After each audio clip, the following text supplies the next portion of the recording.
Elizabeth, so much to talk with you about. Welcome to Washington Times, God, Country, and the American Story. Now, your book, Americans Who Pray, Uniting a Nation in Faith and Freedom. This is a fascinating book, and I'm honored you had asked, for me to be a part of this, and I know a lot of other people are, and we'll talk about some of those other people. But what was it that inspired you to write this? Every day I would walk into my office at First Freedom Art and I would see a print of our painting, The Prayer at Valley Forge by Arnold Freeberg. And that's the one where General George Washington is kneeling in the frigid snow at Valley Forge and his hands are clasped in this white knuckle prayer, sagging shoulders, just feeling the weight of freedom on his shoulders. And so I would wonder, what can I do? I'm in my 50s. Nobody's going to send me to war, but what can I do for my country? And so, Billy, I started praying and studying scripture, and then I wrote those down. And then I thought, well, if I feel this way, certainly other people do too. So I started reaching out to inspiring Americans like you to see if they would join me. And over 80 people also contributed prayers for the nation for the book. Yeah, I mean, it's amazing the people that you brought together for this. You just reflected on this a little bit, but when you look at this particular moment where we are right now in America, in the world, there's a lot going on. It's a very chaotic time. Why do you think this particular book and the prayers in it and the encouragement in it are the right thing for right now? I feel like people are looking for hope. They are looking for stability. They feel anxiety every time they turn on the news or they read social media. And some people spend way too much time on social media arguing and fighting, and we have this discord. And I feel that when we join hands in prayer, no matter if we agree on every issue, we realize we have something in common. And so that's why I found a lot of the prayers in the book are about unity and, being respectful of people in their faith. And so I think that's why people are hungry for it. Yeah, people are, they are hungry for it. And there's so much happening that you mentioned: social media, the distraction, the fighting, the ongoing chaos. None of that is new, but it feels more intense maybe than it's been in the past in some ways, at least in our lifetime. How did you choose who you wanted to include in this? Because that's a big decision, and I'm sure it was a prayerful decision, but what went into all of that? Billy, I will tell you, I asked a lot more than 80 people to be part of this book. And I would write down the inspiring Americans that I would see standing up for faith and freedom every day, like you. And then my publisher had some ideas and friends had ideas. And not everyone said yes to me. And so I had to decide, okay, I'm just going to keep going. And those who God wants in the book, those who will be in the book. And so it kind of was just an evolution, to be honest. Yeah, no. And that's when, from a Christian perspective, that's how we approach things, right? It Yeah. can be very overwhelming when you're getting no's and things aren't coming together and you're like, Right. okay, I'm supposed to do this project. I was called to do this project. What is going on? And you have to pull back, and that's the approach you have to take. And, who are some of the other people, just to kind of give a little bit of a tease of what's coming in the book that you can share who participated in this? Yes.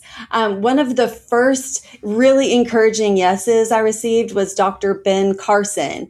I actually asked him if I could reprint a prayer that he prayed at the presidential cabinet meeting. And then he said, well, I'll let you do that, but I'll give you a new one too, because he had something on his heart. And so that was such an encouragement to me. I'm a big fan of Jen Lilly. I've seen all of her movies.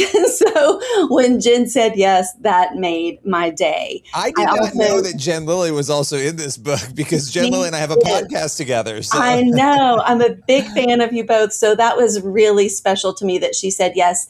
Lance Berkman and Andy Pettit, former Major League Baseball players, are in the book. Just a wide variety of Americans from different walks of life who just wanted to put their flag up and say, yes, I am an American who prays.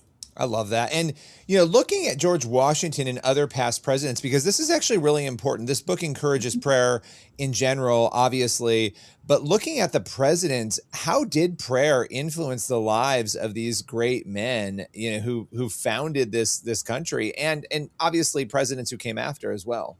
Well, I think that we, particularly at this point in our culture, want to have people forget about the faith on which our country was founded. But we know from studying George Washington that he prayed, he wrote down his prayers. His family said yes, he went to church, he did all these things. And so we can see how prayer started from the very beginning. And then you can work through, and the book has quotes from presidents, including like Gerald Ford. He said, I can feel the prayer of the citizens. And so I think presidents count on it, because a really great president is humble and they know that they're not really in charge, because God is the one who puts the kings on their throne and puts authority in place. And so I think the presidents count on their citizens to pray.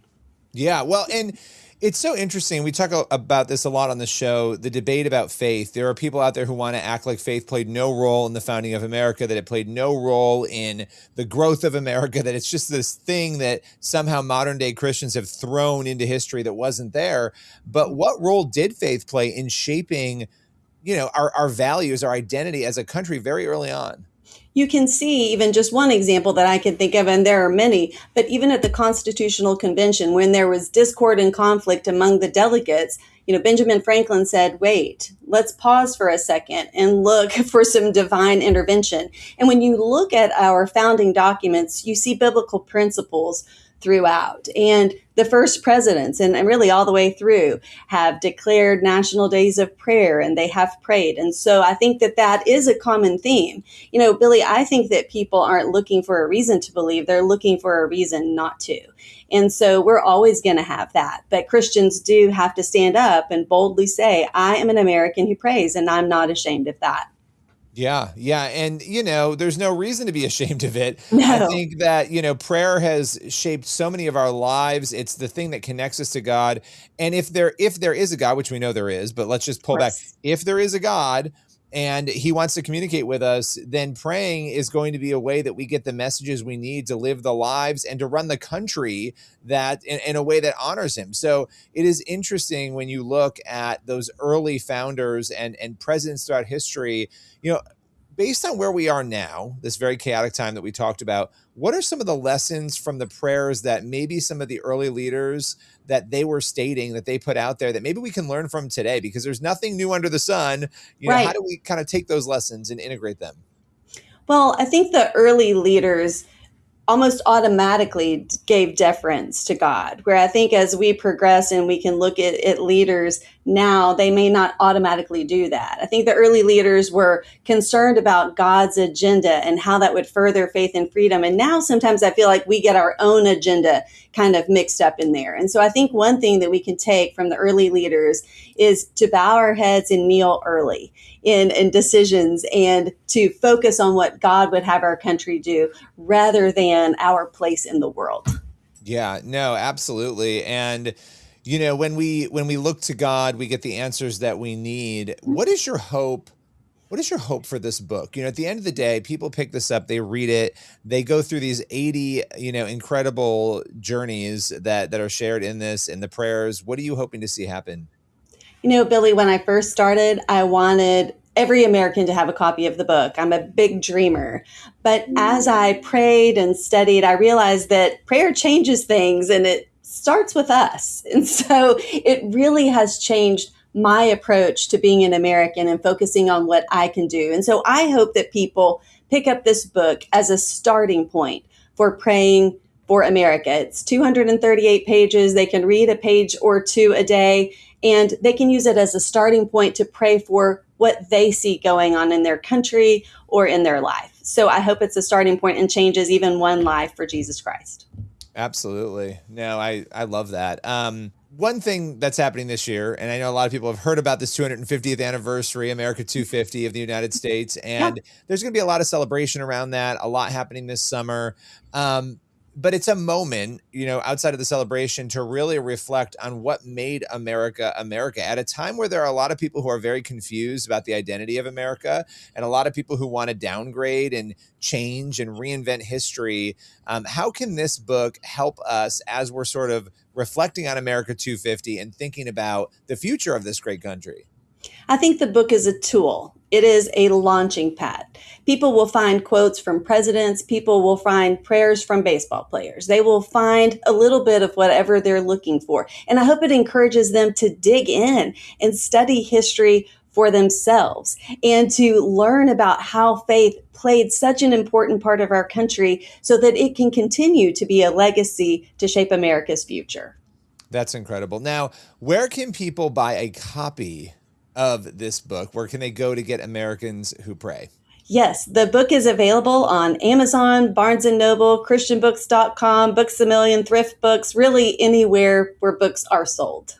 Okay, so I'm going to ask you one more question here, and this one's a big one. Okay. What do you think is the biggest lie or misconception when it comes to America and prayer and faith that is perpetuated? I think when people believe that God was absent and that America was a great coincidence or just happened without his divine hand, that is so misleading and not of God. It is uneducated too. And so I hope that this book will help set people straight or keep them on the right course, knowing that God truly is in charge of America and that we need to be grateful for his guidance. Well, I want to thank you so much for writing this book and for including me and so many others in it. It's such an amazing project, and I so appreciate you taking the time to join us here at the Washington Times today. Thank you, Billy.